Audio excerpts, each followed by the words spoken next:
Good morning, good afternoon, good evening. As you know, Biden was absent for the for a couple days. But he's coming back. FYI, he kind of looked different. I think he got a lot of rest, and I'm glad for him.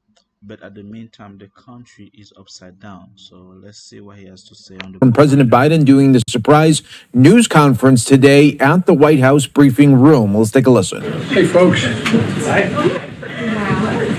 My name's Joe Biden.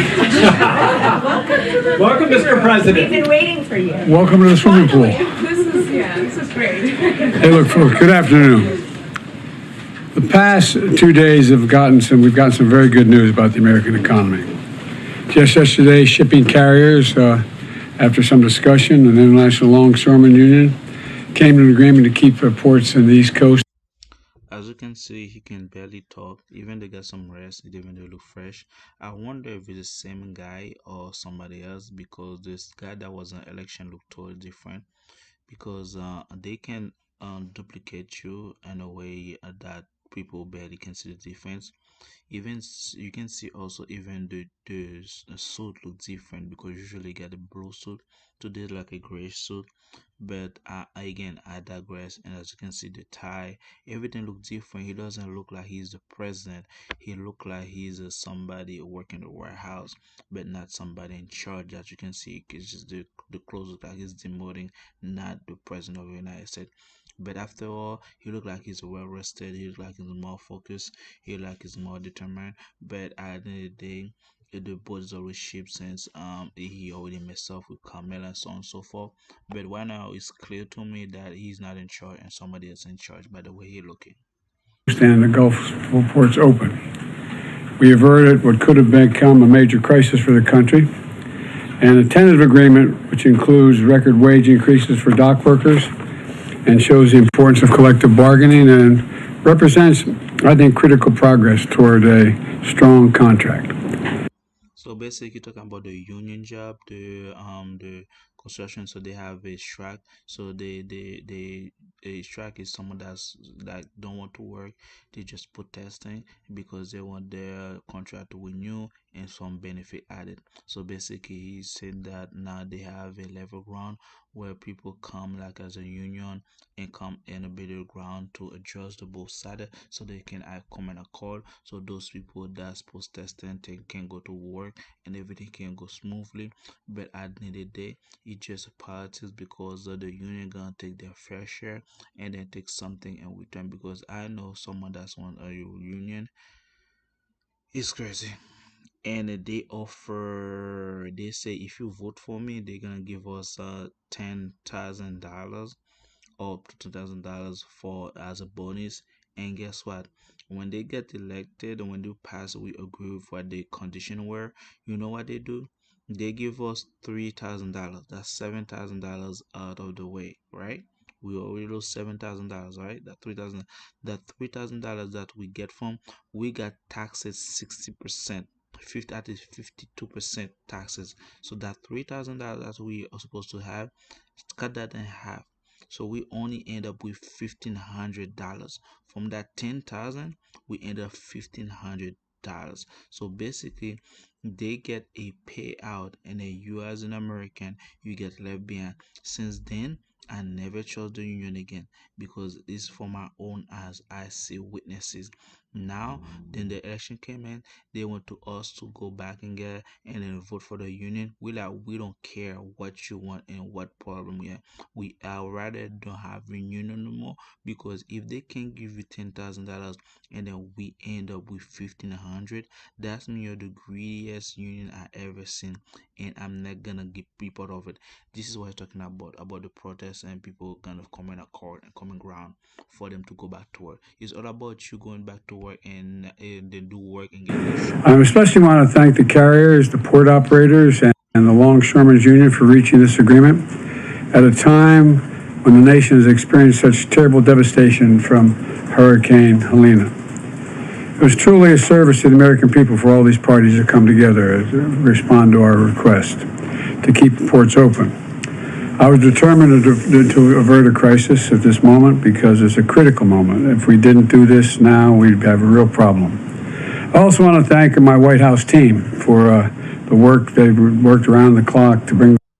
Another way, I don't have to be there, and then the people in charge that always in charge do his thing, and then me I was on vacation. All I gotta do go to the beach, look at the sunshine, enjoy my retirement fun.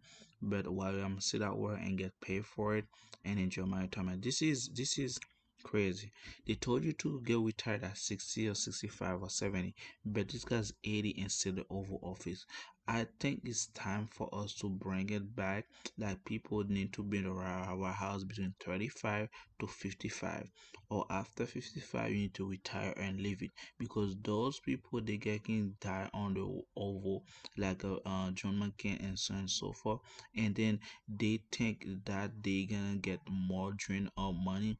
It's time for retirement. Enjoy life. They want you to go live, they want you to, that's what I try to tell you, but them they are so greedy. They just making money, make your life miserable, and on top of that, they're not touching free reality with you. And next thing you know, American life get harder, but they don't care because they get older. They met a they're trying to get the most profit of it. They can see the biggest, the richest people because they have competition with each other. Which one has more yachts? Which one has more money? Which one has good dress up the best? And at the meantime, they drain the economy, and your kids gonna pay the consequences because your kids now gonna have three jobs and then pay 50% of taxes just to hold the government. And then you like rush. I mean, you're struggling, and about your kids gonna be get worse and worse and worse.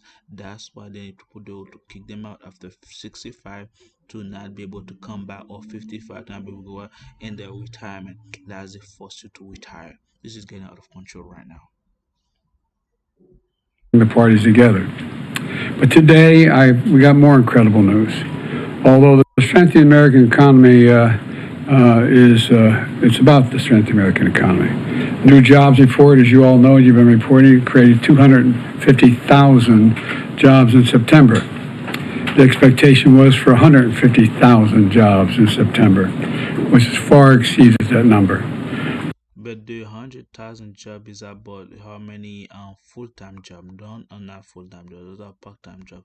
Remember, there's also seasonal job. There's also people that's migrant. Remember the migrant, and the more people coming in. So basically, they offer them job. They count them as a job. So basically, some people it's one job for full-time 40 hours, and they add part-time two job, two people to the same job that 15 hours that's they're gonna like, oh, that's more people on the job, but the thing is it's not the same hours, it's not even the same benefit, because more people came in with less profit, with less money in their pocket. So this is the loophole they're doing. They're telling you that the job report is good, the number is high, but the point of the matter is they're not really sustaining job. It's just part-time job. It's not, they don't have enough money to bring on the market, to bring an economy. So basically it's set up to do. That's why they're trying to paint the picture.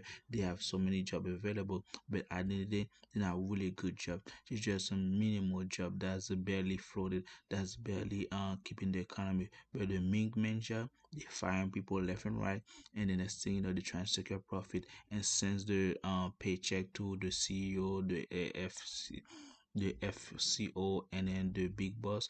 And next thing you know, they go to their high yacht and then the helicopter, have fun. And then while you working, you cannot afford a full-time job. You have to do two, three part-time job, and then to make ends meet. And on top of that, you gotta pay 25 to 45 percent of your money earned from taxes, and the rest you're gonna be able to pay for your bill, pay for your school, and then live out of there. This is getting ridiculous. That's why, American, you need to wake up, because those Americans don't give a damn about you. They don't care if you're white, black, if you're Asian.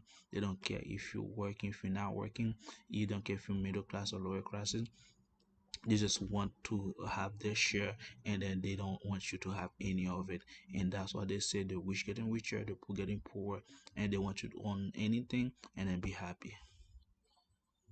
Not only the previous 2 months was not only that, the previous 2 months was revised up 75,000 jobs.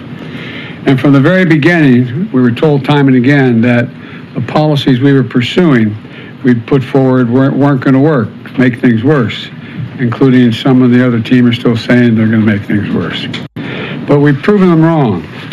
You know, we've told our American we were told our American rescue plan was too big, and it would crowd out private investment. The rescue plan is talking about the $750 that to give the people that's from Ukraine that's got a crash and then they lose their house and everything and they can save the 5750. The 750 not gonna do anything. What they can buy they can afford even to pay for room for a month. Some of the room can be like 1500 or 2000. They can even that. So what they gonna do? They can have a car. Their car doesn't have even gas to pay for gas and sometimes it's small. So where they gonna shower, where they gonna eat, and all this point is just speculating. 750 just slap in the face. What about their house? They say that they have to call the insurance for them to get the house because remember you got to get the flood insurance, earthquake insurance, fire insurance, and to claim that if you don't have any of that, you're gonna lose the house because you don't have insurance to cover the losses and everyone and so forth. This is the politics what they do. They want you to claim it after the incidents happen, but they don't want you to have it before that because those incidents may happen barely, even though they know it. But at the end of the day, if you don't have the insurance, you're gonna lose everything, and that's people crowd. How can you give the immigrant 9,000 for full stamp? It's not a $5,000 in cash assistance and then a debit card, credit card, and the next thing you know, they can apply for a house, and we cannot even have a decent 3,000 or $2,000 to have and meet. This is why people go crazy, and this is why American is getting rid of Biden and Kamala because this is out of rage. And I don't really have any sides on the way, but I'm being realistic because those people destroy the country, they are destroying America, and I don't like the look of it and give me bad taste. And if you like my video, do thumbs up, subscribe, and that's this one.